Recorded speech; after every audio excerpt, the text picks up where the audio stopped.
Hi అండి. Welcome to my home kitchen. అందరూ ఎలా ఉన్నారు? బాగున్నారా? ముందుగా మన ఛానల్‌ని సబ్స్క్రైబ్ చేసుకోని వాళ్ళు సబ్స్క్రైబ్ చేసుకోండి. ఈ వీడియో నచ్చినట్లయితే లైక్ చేయండి, షేర్ చేయండి, కామెంట్ కూడా చేయండి.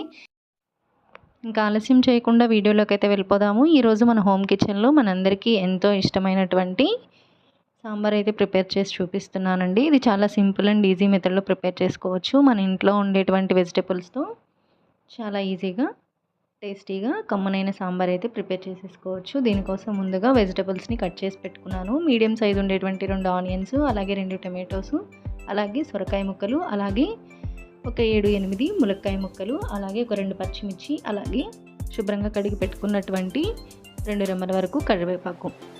ఇప్పుడు మనం తాలింపు చేసుకుందాం. స్టవ్ వెలిగించుకుని ఒక గిన్నె పెట్టుకుని ఇందులో ఒక 2 గరిటెల వరకు ఆయిల్ వేసుకోవాలి. అలాగే ఒక పావు టీ స్పూన్ ఆవాలు, అలాగే ఒక పావు టీ స్పూన్ జీలకర్ర అండ్ అలాగే ఒక 4-5 మెంతులను కూడా యాడ్ చేసుకోవాలి. అలాగే దంచి పెట్టుకున్నటువంటి 5-6 వెల్లుల్లి. నెక్స్ట్ ఇందులోనే మనం ముందుగా కట్ చేసి పెట్టుకున్నటువంటి ఆనియన్స్ అండ్ పచ్చిమిర్చి, అలాగే కరివేపాకును కూడా వేసుకోవాలి. ఇందులోనే 2 ఎండుమిర్చిని చిన్న పీసెస్గా వేసుకోవాలి. ఈ ఆనియన్స్ అనేది కొంచెం మగ్గే వరకు మూత పెట్టుకుని కుక్ చేసుకోవాలి.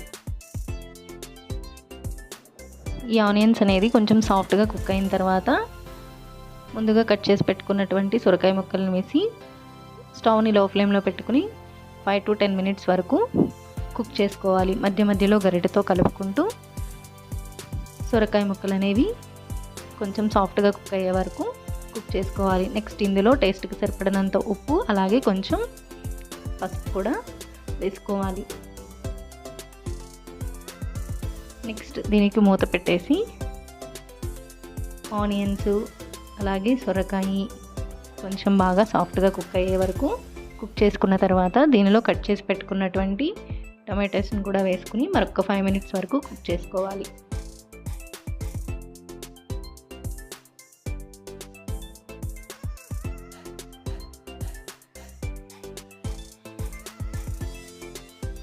ఈ విధంగా మనం వేసిన వెజిటబుల్స్ అన్నీ కుక్ అయిపోయినాయి కదా.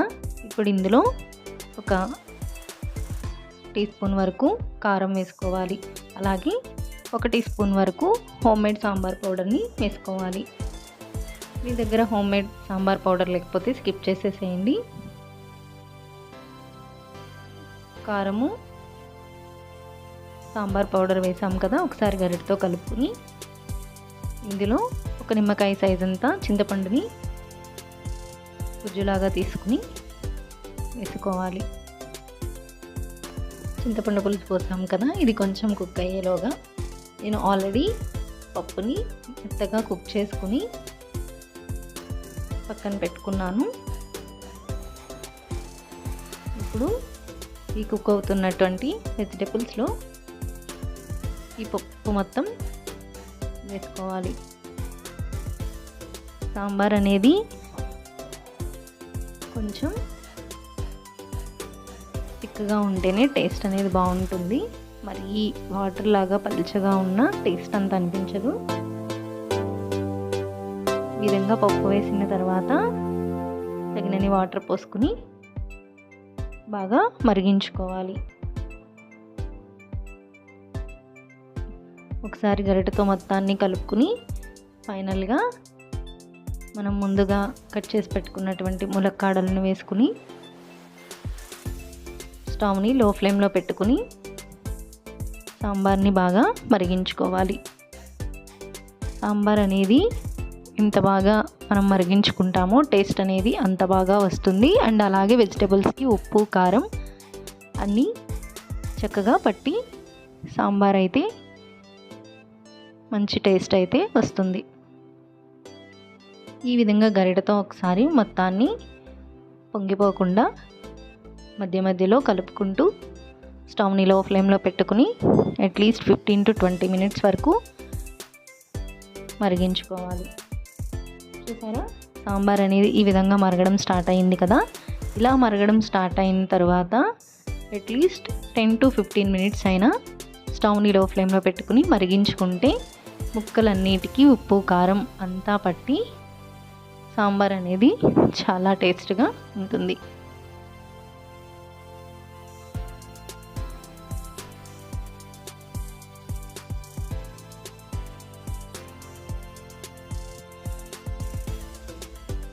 సాంబార్ అయితే మంచిగా మరిగాయి. ఇందులో చిన్న ముక్క బెల్లం ముక్క అనేది వేస్తే సాంబారు మంచి టేస్ట్ వస్తుంది. ఫైనల్గా దీనిలో కట్ చేసి పెట్టుకున్నటువంటి కొత్తిమీరను వేసుకుని ఒక 2 మినిట్స్ వరకు సాంబార్ని మరిగించుకోవాలి. అంతేనండి, ఫైనల్గా అయితే మన సాంబార్ రెడీ అయిపోయింది. ఎంతో టేస్టీగా ఉండి కమ్మనైన వేడివేడి సాంబారు చాలా అంటే చాలా బాగుంటుంది. మీరు కూడా ఒకసారి ఈ విధంగా ట్రై చేసి చూడండి. మీకు ఈ వీడియో నచ్చినట్లయితే లైక్ చేయండి, షేర్ చేయండి, సబ్స్క్రైబ్ చేసుకోండి. Thank you for watching.